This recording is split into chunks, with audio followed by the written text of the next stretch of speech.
Hi. I'm sorry I haven't updated in a while. I've been kind of busy. I've also been kind of sick this week. I had a kind of a bad cough. If that doesn't clear up, I'll go to the doctor sometime this week or next week and uh, maybe get an antibiotic for it. But currently, I'm taking a few days off of chemo to kind of help recover from that maybe a little more quickly. Anyway, before I get into the rest of this video, I just wanted to take a minute to say I noticed I got over 100 subscribers finally. Thank you so much. I don't know how much this channel is really helping anybody else, but it's been helping me a little bit. It's kind of therapeutic sometimes to be able to get some of this stuff off my chest and just be able to sort of rant or vent or, just share tips or tricks or things that I've learned. Thank you so much. I'm not really sure that I have anything in mind yet for what we can do to celebrate the 100 subscribers. But I just wanted to thank everybody that's watching. Thank you so much. I really appreciate it. It means a lot to me that, I started this channel to reach out to just a few people that are just family and friends, and that other people have seemingly gotten something from this as well. So thank you for the support, and thank you for your time. I know time is precious, so thank you for every moment that you've spent with me here on this channel. And now to the rest of the video. Hi, I'm Sarah, and I have stage 4 breast cancer, and my channel we talk about those kind of things. And this is, well, before I take it down, I wanted to explain. This is my Valentine tree with little hearts all over it. Before I take it down, I wanted to share it with people. So, isn't this really cute? My mother-in-law gifted this to me, and then for Christmas. She thought I should have a pink tree. And then she also sent these ornaments to me later on for Valentine's Day. So isn't that cute? I love it. Thank you, Donna. I really appreciate this with all of my heart. So thank you. It really brought a lot of cheer to my husband and I for the last few weeks. And I just don't have the heart to take it down yet, but I will at some point. So anyway, so today, I guess I want to talk about a few different things, but one of them being there is a side effect that's pretty common with a lot of cancer treatments, especially if you have the type of cancer treatment I've had where I've been forced into menopause chemically. So you end up with a lot of night sweats, and sweating a lot can cause just very difficult sleeping. It's very uncomfortable.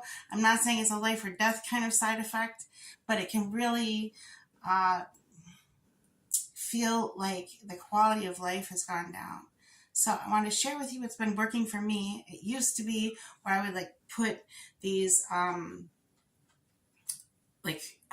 cold packs that were like eye for your eyes.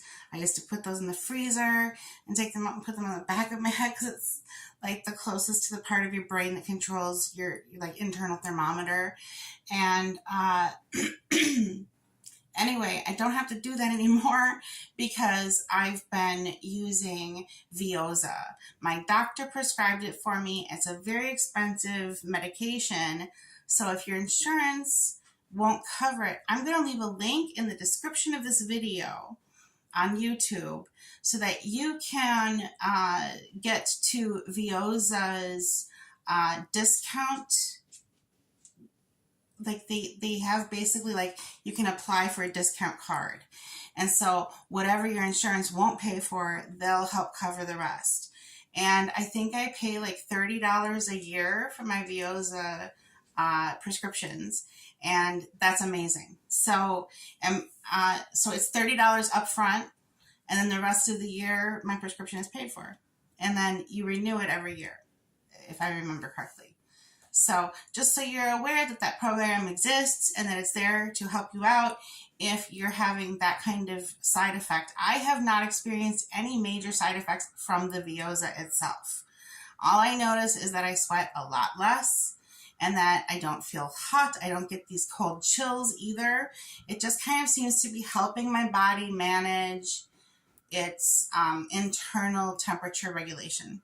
So if that helps, again, I'll leave something below in the description of this video so that you can click on that and read for yourself and decide if that's something that might work for you. And then you talk to your doctor about having it prescribed, and then you talk to your pharmacist about the discount card, because I believe it gives you a number. I didn't actually get a physical card. They just gave me a number to give to my pharmacy, and then every time they run it through the register, they basically run it with that number, and then they don't charge me at all. Also, completely different subject, but look at my new nails. These are magnetic nails. So they do fun things in the light like that. Isn't that cool? And they happen to match this shirt that I own. So kind of pretty. So yeah, I did that just for you. So anyway, I went to Milwaukee a couple of weekends ago with my sister Anna. And boy, did we have a good time. I filmed a little footage, but it's winter here. It's like the end of winter, so it's not even pretty winter. It's like where all of the mud is all over the snow, and it's just kind of gray everywhere. So I didn't really get a whole lot of additional footage from that trip, but I did have a couple of pictures of my sister and I to share with you. So here those are. Enjoy those. Isn't she beautiful? I love my sister so much. She's very smart. I'm very proud of her. And let's see, she lives in Colorado, so hopefully I'll be able to visit her again in the near future, but it was really nice to have her home. We're from Wisconsin, so it's always nice when we can kind of get together and go see things that she used to love doing when she lived here. So I really had a good time being her little sister for the weekend and following her around and letting her introduce me to old friends and so forth. So that was a lot of fun. We stayed at a condo that belongs to a friend of hers, and it was a lovely little place. You know, if that friend of hers ever sees this video, thank you so much. It was lovely. We each had our own little bedroom with our own little bathroom area with our own little toilet, you know, so that we didn't even really have to cross paths until it came to time to do like watching movies in the living room or, you know, cooking in the kitchen. So we ended up buying some groceries and cooking there. We ate out a couple of times, but mostly we just had a whole lot of fun sitting around talking. And some of it got real deep and serious, the sister talk kind of stuff.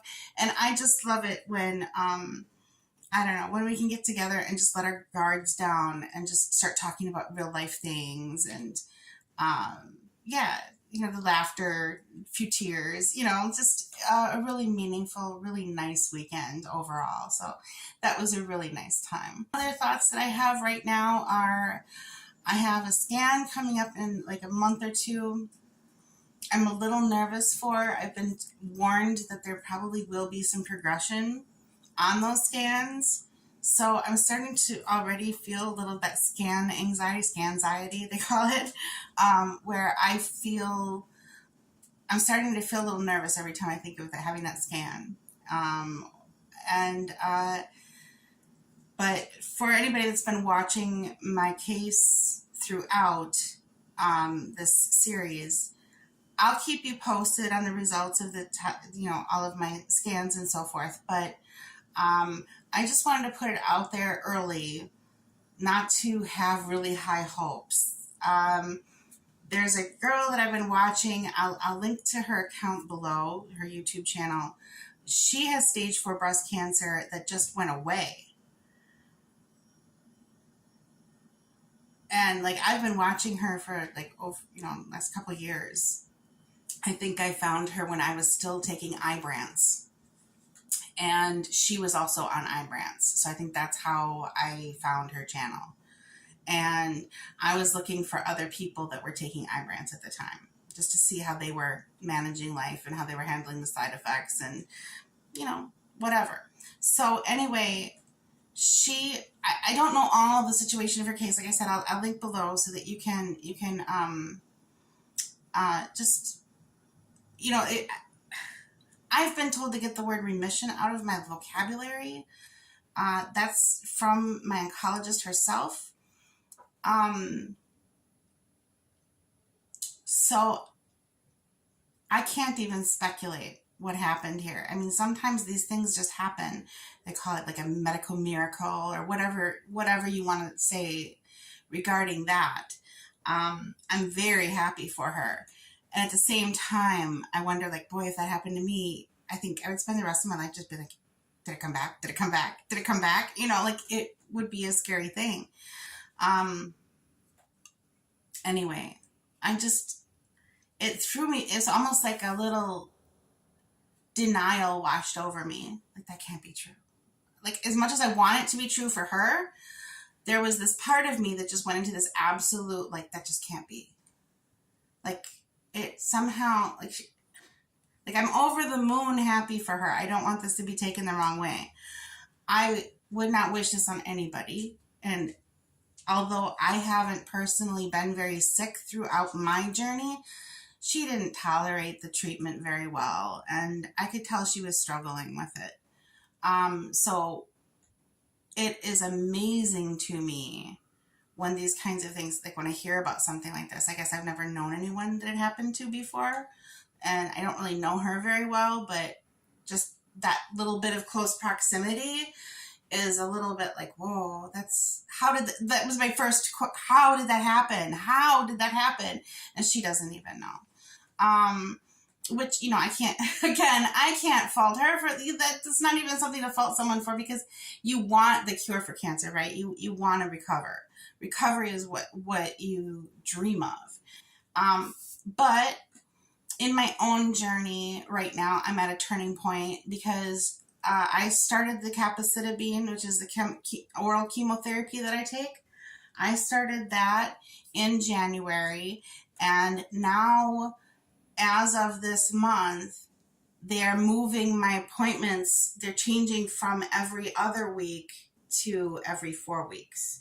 So I only go to an appointment now like once a month instead of every other week. So I think part of my whole like denial thing, I was going through a thing too, where I was like, oh, I felt like I was practically living there. I was like constantly going to the cancer center and constantly having appointments. And that's in addition to my other appointments that I, like my other doctors and stuff like that. And I just felt exhausted and tired, and I just didn't want to do this anymore. And then I think that what happened was then I heard somebody's cancer just up and went away. And it just sort of flipped this switch in my brain, like, how? I want that. So anyways, that kind of threw me for a loop, I think, for a few days. But like I said, I think that that's just that part of my brain that just went, that's impossible, because I've been told not to hold myself to that standard, not to start expecting that for myself, and not to necessarily start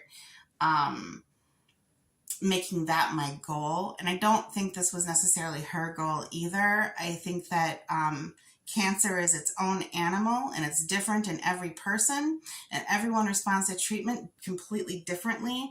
Everyone's cancer is completely different.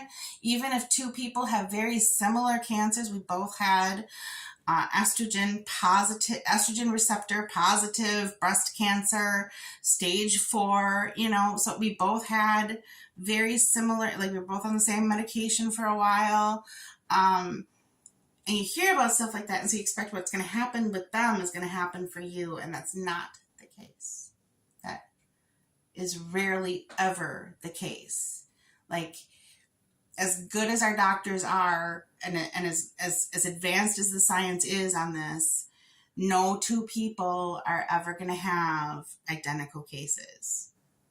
It just is. This is the nature of cancer. It's like anything else in life. If you watch other people and just start yearning for what they have, you're never going to be content with what you have. And the progress that I'm making, like being able to stop going every other week and just go once a month, that's progress.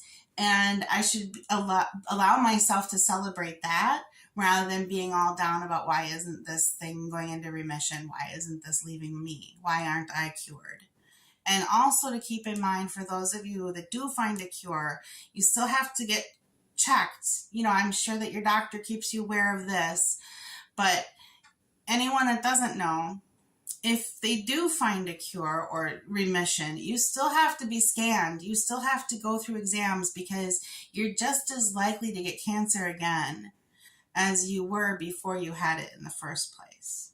So the chances of recurrence are just as devastating and upsetting as going into remission and finding out that you're no longer in remission anymore. Those are two different things, but both are, I think, probably equally as devastating. And also finding out that you may never go into remission, that is its own thing too. So, and also, none of these is a reason to give up, right? Like, ending treatment is always your choice, but to give up hope is a really difficult thing to get over, to recover from. So I guess my advice to you, or to anybody else struggling with this, like, depression comes with cancer too, those kinds of things, is, as far as like staying positive and staying upbeat and keeping hope and all of this stuff, even when you hear about someone else who's doing like something incredibly great and your body isn't responding the same way, to still celebrate those little victories that you still get to have. Those are still good things, and not to let these other people's experience overwhelm what's happening in your life, because you get to celebrate your good experiences too. So I just wanted to make that like a reminder, just not just to other people, but to myself as well, that we get to celebrate those good things, even when they don't sound as good as somebody else's thing. It's still pretty special. It's like getting a new car, and then someone else, like, I got a new car, it's a new used car, and someone else is like, ooh, I got a new Mercedes. Yeah, okay, but you can still be happy about your new car. Like, it's the ability to like be happy for other people and their successes too.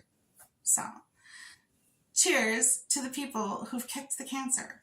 And I think that it's okay, even if we're going through it ourselves, to be happy for other people when they have good success outcomes in their treatment. And it's important to be able to celebrate with people, to celebrate their good news as well. So I'm very happy for her. And I think that it's something that, even though we're not all striving for that, it's a really nice thought. It's a really nice thought to sometimes be able to escape to that thought in the back of my mind of like, what if it did just go away? So cheers to that. Anyway, also, I guess lastly, I'm going to leave a link to this below as well. But I've been really, really into watching these videos from the Vervet Monkey Foundation. And I don't know what to say. I kind of came across this because I started learning, I stumbled across this phenomenon called monkey hate. And there's a lot of like monkey abuse and animal abuse in the online community. They form their own communities, and it's basically like they, you take a fairly poor Indonesian farmer, or, like Cambodian farmer, and suddenly there's these wealthy Americans willing to pay them hundreds of dollars to quit doing what they're doing and go catch a little capuchin monkey and torture it. And I'm not kidding. Like, there's like this really sick thing out there of people like abusing animals and so forth. And anyways, to detox from some of that, I think that I started looking into more like the rescue stuff, the wildlife preservation, conservation efforts, and so forth. And I've found some really, really good, really heartwarming, wonderful places where they find, like, people will report or render orphaned monkeys that have been separated from their troop or separated from the mother, or the mother's been shot. And they give the monkey to the rehabilitation center, and they make sure that these babies, the orphan is like in very good health, because they don't want any communicable diseases to pass on to the troop. But there are troops of monkeys then on that nature reserve. and they take these orphan monkeys and nurse them back to good health, and then start slowly introducing them to these monkey foster mothers. And one of the ways they do this is they have like these little cages set up that are feeding cages. And these feeding cages, they teach the baby monkeys to feed from the cages, and they have just these little holes in them so that only the babies can fit in. And that way, when they're out in the field, they have a bunch of these cages strategically placed where the baby monkeys can go, where the adult monkeys can't follow them in. And they can safely drink all they want, or if there's like a fight that broke out and they're overwhelmed or stressed, they can go into the cage for safety, and they can get out through the same little hole. You know, it doesn't shut them in or anything. They're not locked in. And they can drink as much milk as they need. Because these foster monkeys, these foster mother monkeys, they don't necessarily have the milk for the babies, but they definitely have the maternal instinct for the babies. And so it's really wonderful to see them meet, where the mother will approach these scared little babies, some of them that have never seen another monkey in their life other than the other baby monkeys, and to watch this bond develop between a foster mother monkey. And I've never had children of my own, so this is very heartwarming to me when we talk about like the adoption thing. But this eventually, the right mother will find the right baby, and they fall in love.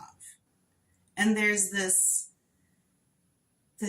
connection where they cling to each other. She'll take the baby and hold the baby, and like the baby becomes like this precious thing to her. Like, you know, she's like enamored with this, and she'll protect the baby. She will die to protect this baby. And it's just some of the most wholesome and heartwarming. Had I known about this in my 20s, I would have volunteered. I have stage 4 cancer now, and I'm in my 50s, and I have to get like monthly injections and stuff like that to stay alive. But had it been a different time, I'm kind of like, there's this almost like this grief I'm feeling that I never got an opportunity to go do this, to go and care for these baby monkeys and prepare them so that they get to the health standard and they can physically go meet their mommy and slowly start rejecting humans and just be monkeys again. And that is just so heartwarming to me. But if you ever see a video where you see like a baby monkey in a diaper, now this doesn't apply to the great apes. Like there's orangutans and stuff like that where sometimes they have to diaper them and they're a little closer to human baby size and shape. But when you see like a little monkey being put into diapers, that will mess up their hips for life if you keep doing that to a baby monkey. Avoid those videos. Don't even give them your click. Don't even. Like, unless, you know, and it's very hard to report that as abuse because some people just see it as monkey care. In some countries, it's perfectly legal to keep a monkey like that. So it's very hard to get these videos demonetized or taken down unless you work with a team of people that can report on these videos together. And then YouTube will get like a rash of reports and then take it more seriously sometimes. But unless you're like working with a group of people, a lot of times reporting these videos, all you're really doing is giving them an extra click, an extra view. So don't engage those videos. Don't leave comments. Don't leave any kind of likes or dislikes. Don't even click on the video if you can help it. If you see a monkey dressed in little doll clothes, avoid at all costs. Don't dress wild animals in clothing. I mean, I have a little dog, a little Lhasa Apso, and I get his fur cut. You know, he gets groomed every 6 weeks because he gets matted fur if I don't, and he doesn't like being brushed. So I get him professionally groomed, and after his groom in the winter time, sometimes it's a little cold, I'll put a little sweater on him. He runs around with a sweater on for a couple months in the winter. He's fine with it. He's okay with that. But putting a diaper and a dress on a monkey is freaking bonkers. And don't do that. Don't engage that. But there's far worse kinds of abuse out there that crosses the line of torture, and that there are like very well organized channels where you can or social media accounts where you can actually request what you want to see them do to a monkey baby. And they'll do it if the price is right. Because the monkey babies are cheap. You know, you just send them more money for another monkey baby once that one's destroyed. And so, and most of the people paying for this are like wealthy white people from the West. And we're paying these Easterners to go and abuse their nature. And then the really whacked out thing is if you ever do end up accidentally clicking on one of these videos and you're in the comment section, the kinds of things people say to defend the behavior is outrageous. Just like they talk about it like the monkeys will rise up if we don't keep them down, you know, like they make it sound like they're defending human whatever. I don't know. And then they also make it sound like the monkeys are morally corrupt because, you know, sometimes they engage like in cannibalism. They're not always sweet little babies. They grow up and they can become vicious and they can be provoked and they can bite and, you know, they can carry the same diseases that we carry. So I think that's another part of it is that because we can contract the same diseases and pass them between each other, I think people would hate on a monkey in ways that you don't normally see people hating on dogs and cats. And also there are some countries that are impoverished and they straight up eat these animals. So you'll see like the mother might have been shot for food or you know, some other horrific thing. Hunters are you know, able to exterminate them like vermin because they can ruin crops. A troop of monkeys can do a lot of damage. So anyway, with all that in mind, I wanted to leave some reputable wildlife sanctuary types of rescue and rehabilitation links for you to help your psyche through whatever traumas you're going through right now. Because we're all going through some amount of trauma in our life, right? We're all getting over something or psyching up for something or trying to just to deal with life. And I think sometimes just something very wholesome and sweet and good for humanity and good for the planet and good for wildlife can all come together into one really sweet, wholesome thing. And so that is my gift for you today, is to leave you with some links of people that are actually volunteers that do wonderful work. You can volunteer with them yourself. You can donate to them. If you want to name a monkey, it costs like $55 US. If you want to name one of these little baby orphan monkeys for them to take, and then they take care of them for life. They run wild, but if they ever like hurt their paw or get their tail bitten or something like that, they take them to they're looked after in the wild as best these volunteers can. Anyway, I'll leave all the links below so that you can see for yourself and do your own research or whatever. But I feel like I found this little passion in my heart for these little monkeys. And I just wish I'd like 30 years younger and go volunteer in South Africa to help the Vervet Monkey Foundation. I would just love it. But anyway, with that being said, that's a whole lot, I guess. I'll just leave it at that. I hope you're having a wonderful day. Thank you for tuning in. Thank you if you're still watching, for viewing my channel. And if you like what you see, please subscribe to my channel. If you like this video, please give it a thumbs up. And I would always read all of my comments, so I appreciate those too. Have a wonderful day. Please be kind to yourself and others. Bye.